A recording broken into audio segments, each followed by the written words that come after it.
Yellow cards. Hi, I'm Ryan Grove. This is my beautiful wife, Tiffany Grove. And a year and a half ago, we did some videos about the nature of the shape of the Earth. And it was videos that were just conversations.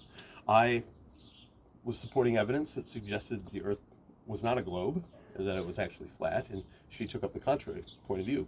Well, our journey since then has led us down a few rabbit holes that further question the nature of the reality, of the world paradigm that we live in. And this one started with a video about Harriet Tubman. And of course, she's famous, for being a scout for the North during the Civil War. She's famous for leading groups of slaves up this intricate network called the Underground Railroad. They even said she was a nurse, though she's illiterate, supposedly, and perhaps she isn't, because the story is diverse and it changes. Yes. She's been described as a teacher, she's been described as a nurse, etc. And there's a whole avenue about her alone which questions the identity and the actual reality of a person named Harriet Tubman. However, there's also reference and quotes from her describing her 8-year journey with the Underground Railroad. And in this quote, she says, for 8 years, I was an engineer. Like an engineer, woo, woo, honk your horn engineer, driving a train. And she said during those 8 years, she never lost a passenger, and none of her passengers had been harmed. And she's very proud of that. She didn't say that she was driving a train. But that's that statement suggests that she's not using a metaphor. It suggests that she's describing an actual function that she had. Now, this also led to the possibility that there were intricate railroad networks already laid out across the entire North American continent, not only before Harriet Tubman and before the invention of the train in the early 1800s, but for centuries before that. In that our modern railroad system, and so useful and so perfectly designed was this ancient railroad system, that our modern railroads have been built parallel to the whole thing. And in some instances, you'll see two sets of new tracks, and then this very strange set of really old tracks that these networks actually go underground. And they under mountains. They go through underground tunnels. It's crazy to think that now we have to question whether or not the narrative of the development of technology is really as linear and gradual as it seems to be laid out for us throughout conventional history. Also, as a tongue-in-cheek irony, we got a lot of this information from Dane Calloway, who cites a few different books that he read, and Harriet means landowner, and Tubman means exchequer, and Harriet's nickname was Minty. Being the mint, like making money, mint. Mm-hmm. And we know that Obama had presented the idea of putting Harriet Tubman on the $20 bill to replace Andrew Jackson because, of course, he's not a very popular historic figure since he is partially responsible for the Trail of Tears. But he's also that fella that kicked those vipers out by refusing to reinstitute the power of the central bank. Yeah. So I think maybe a reason for creating Harriet Tubman would be the same reason why we reiterate the story of the Pilgrims landing at Plymouth Rock, or a lot of the other false history that we good school teachers now are recognizing and refusing to teach. Like, Pilgrims didn't wear black frocks with white collars. They weren't particularly religious. Some were, of course, as all groups of people, they varied. Well, speaking of pilgrims, I've also seen some evidence that when the European pilgrims arrived here to begin colonization of North America, that it wasn't just this vast, undeveloped wilderness with pockets of Indian tribes, etc., that there's some evidence that it was actually fully developed. Like cities were already here when the European pilgrims showed up. Like there's this similar architecture in buildings, in old buildings, that are called Greco-Roman because they have the columns and the pillars, and they have the statues and the cherubs and the gargoyles, and they all have these spires and all these flourishes of beauty that are found consistently on all, well, on at least 6 of the continents. Or like in China, this is the same. I mean, in China, in North America, in South America, in Europe, and in Africa, there are buildings that all share that same architectural style. And they're all megalithic. They're made of stone and glass and marble. And Actually, some of the old buildings from China that I've seen look a lot like Midwestern downtown. Just flat, rectangular. Greco-Roman looking. And didn't you suggest that Western influencers, upon finally getting China to open its doors to outsiders, like with Admiral Perry in the 1850s or so, that they Actually commissioned the Chinese people to build these buildings sorry. Right, with that type of shape, the pagoda or whatever. Yeah, using that distinctly oriental shape to differentiate the culture and to make them, I think, less relatable and less human to us, and even the clothing and things like that. Or even simpler, just to obscure the fact that there may have actually been a world culture sometime in the past, and that for some reason, like the reason that I think that, for the same ununderstandable reason, why would they lie? Why would they lie about the shape of the earth? Why would they lie about history? What, you know, in that spirit, they must have some agenda or some reason, so that they wanted to destroy the illusion that there was this Tartarian empire that had encompassed the globe with a uniform culture, which was very advanced. And a lot of this stuff is called Antiquitech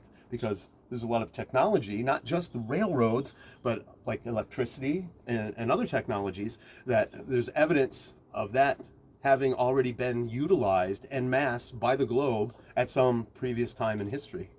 And when you take San Francisco, for instance, in 1848, supposedly 1,000 people lived in San Francisco.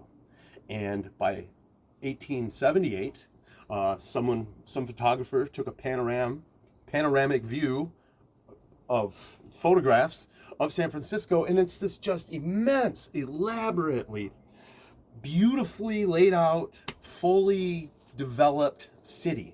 And in the picture you see cathedrals, you see giant government buildings with marble columns and all this intricate architectural like flourishes and statues, and I mean there was a glass palace. I mean, for gosh sake, I mean, where are they getting all the glass? And remember, there's no trucks or anything at this time. This is all just like horses, wagons, and the simple same tools. place the dwarfs got it for Snow White's coffin and Snow White and the Seven Dwarfs. Where'd they get it? They mined it. I know. So that's crazy. So I guess 20 lightning years, strikes on beaches. They were just waiting for their big. in 20 years, what started out with 1,000 people, and I think by 1878 there was like 30,000 people there, maybe 25,000 people or something. But still, how could you build that entire city and with immaculate architectural achievement? I mean, this is like top notch. These structures are, some of them are megalithic. I mean, they're giant, and you will find that same architectural style if you've ever been to Chicago. Some of that is still around today in Chicago, and you can find it. You could at one point find it in New York, and you can find it in places in Canada. Like I said before, places in China, Europe. I mean, this architecture looks like the same architecture that was used to make like St. Peter's Basilica. in Rome, or Vatican City. And we know that the Vatican repurposed a lot of the statues and a lot of the buildings, right? We know that like the statues of Moses was actually a statue of Zeus, and the statue of David is actually, a statue of like Pan. I don't know if that's specifically true, but they repurposed already existing statues and buildings for their own religious. They tried to re-own them by giving them new names, but we know that a lot of the architecture and a lot of the statues and the artwork in Rome is actually pretty Christian.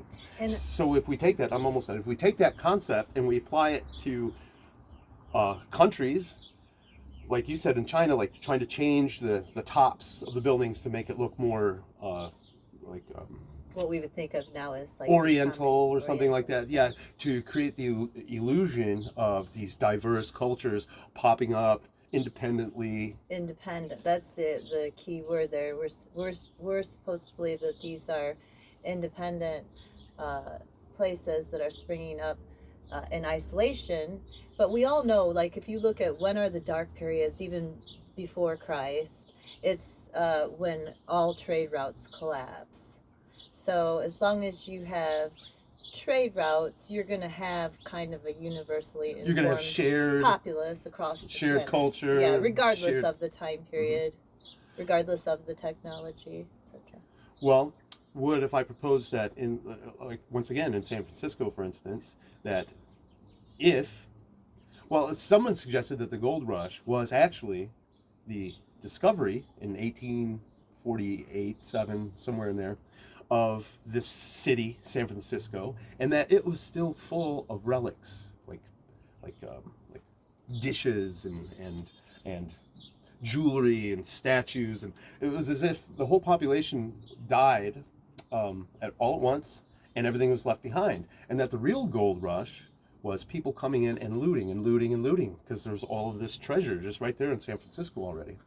And aside from all the more conspiratorial aspects, I would just want to add quick before I forget Mhm.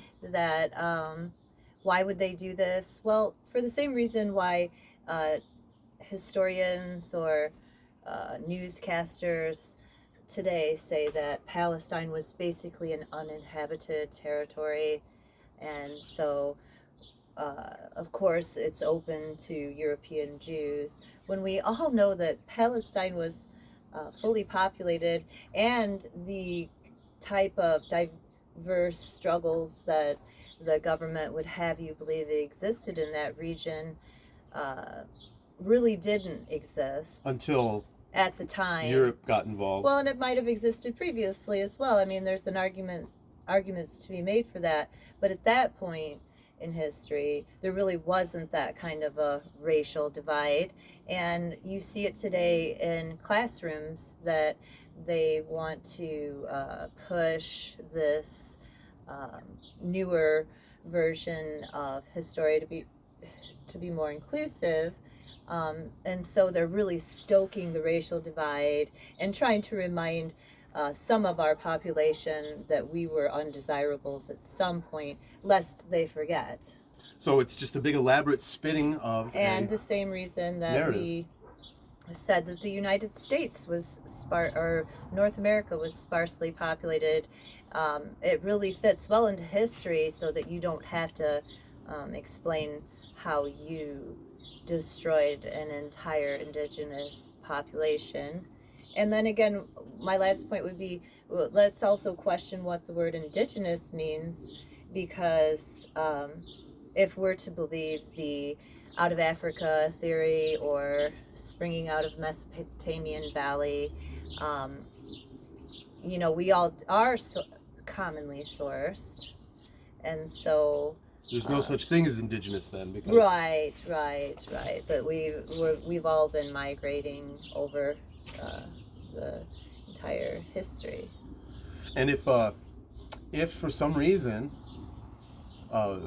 this is at hand, there's this great centuries-long fixed narrative that is just always being spun by the masters that be, then it's not too much of a stretch of the imagination to think that suddenly, when, you know, by 1850 or whatever, that we'd finally spread out across the continent and found the West Coast cities, like San Francisco, for instance, that they would try to disguise and repurpose what they found there. And suddenly, Oh, for sure. Suddenly, If that's true, all I of mean, these I'm not sure because I haven't been there and I don't know. yeah, I don't But know I'm just either. saying it makes a lot of sense, and I'm not gonna just disregard um, certain opinions with, you know, some factual evidence behind them just because my teacher told me so.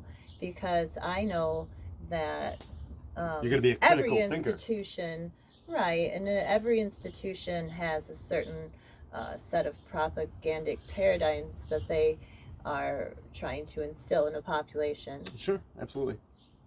Um, you know, you see then after the 1850s and 60s, you know, actually, like when I said the panoramic photograph of San Francisco in 1878, which is just 20 years after the founding, after 1,000 people founded the city, you have this just amazing metropolis.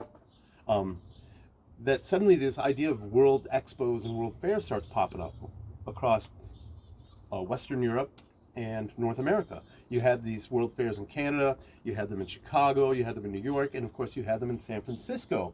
And if you go to Wikipedia and you look up the development of these world fairs, they say that they built these palaces, like I said before, the Glass Palace in San Francisco, and these giant, like megalithic, pillared, amazing wonders of architecture, that they built them temporarily and then destroyed them afterwards and tore them all down. I mean, it doesn't make any sense when you can see photographs of this kind of architecture quite easily online, and I would highly recommend that if you're interested at all, that you would do that. Yeah, And then we're not ask here with the. We don't have the ammo yet because we're gathering well, the ammo. no, This is just the introduction. And that's not what kind of video we're doing. We're not gonna edit in photos or anything like that. It's just a discussion. Right.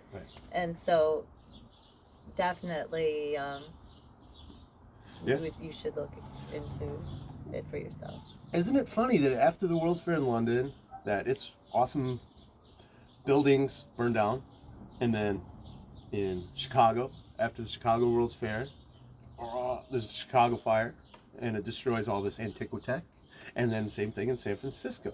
And San Francisco was supposedly devastated in 1906 by an earthquake, and there are photos where looks like Nagasaki or the remains. I mean, it's just devastating, this earthquake. And then 8 years later, you have more photographs of San Francisco, and it's just awesome and built all up again, just as magnificently as before in just 8 short years. I mean, there's something wrong here, and there's something worth looking a little. It's something worth looking a little deeper into. That's for sure. It certainly got my curiosity piqued. So we're going to end the introduction now, and we're going to make another video soon, and we're going to have a little bit more information for you, and I hope that you will check that video out too. Thank you.